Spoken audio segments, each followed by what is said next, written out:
Well, at this point we were going to talk about Swansea, but then one of our superfans said it all for us. Here are Mark's post-match thoughts. Terrible defence, terrible midfield, no attack, wrong players, wrong formation, wrong tactics, wrong manager. Bye-bye, Bob. Whoa! Bye-bye, Bob.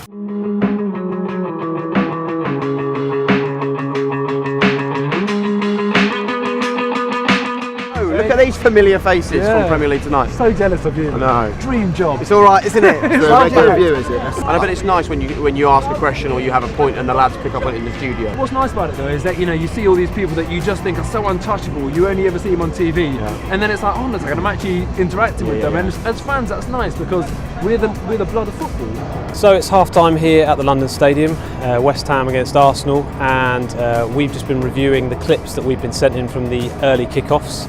The pundits absolutely love hearing the comments from the fan pundits because they often can say things that JK, our presenter, can't actually say.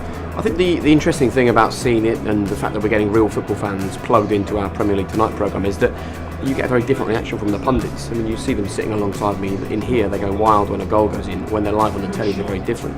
And I think if I ask them a question about Leicester, Manchester City or Sunderland, they will give me an answer like they're talking to a fellow pundit TV presenter. If a fan asks, then I think they give an answer that they would give to a fan if they just saw a fan on the street and started having a conversation about football. So I think you get something much more honest from the guys. So, 5-1 at home. It's not good, is it? Outside the Olympic Stadium where Arsenal just demolished West Ham 5-1. And it was the Alexis Sanchez show. They showed us way too much respect. It felt like a home game, and when you do that and players like Alexis Sanchez are on the pitch, they are going to tear you apart. And I'm watching him thinking now, have we got the best player in the Premier League? So Ian, Owen, Rio, you tell me, is he the best in the league? Because he looked like it today. Owen?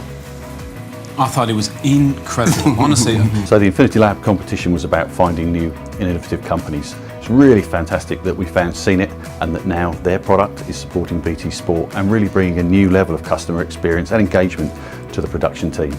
We applied because it seemed so cool and good and it would have been a great opportunity to be a part of. But then it's one of those that after 2 months you kind of forget about it, and then suddenly it landed on our plate. And it became also real because there we were in this very real studio with all these very scary looking judges judging us on stage as we gave our pitch. But it all seemed to go well. We had a number of companies come in through the competition and all brought great bits of innovation. Actually what shone for us was CNET and the ability to bring the raw emotion of the fans into the studio and be able to put that straight on air in mega quick time. From when I founded the company, it's been kind of a dream to be able to see the CNET content on TV.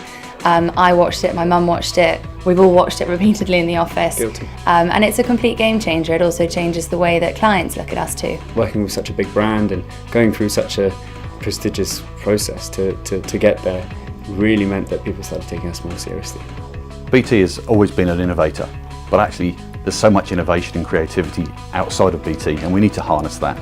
Finding small companies like CNET and being able to bring them into our production teams really shows the value that this process can add. Any other startups that see a competition within the world of BT, go for it. Because the effort that goes into really working out how you're going to best work with an organisation like this is there. And you really get pulled into the team in a way that I think if you went direct, you might miss out on that kind of care. Definitely, and the reward is very much real. If you don't take part, you're not going to be a part of it, so take the plunge.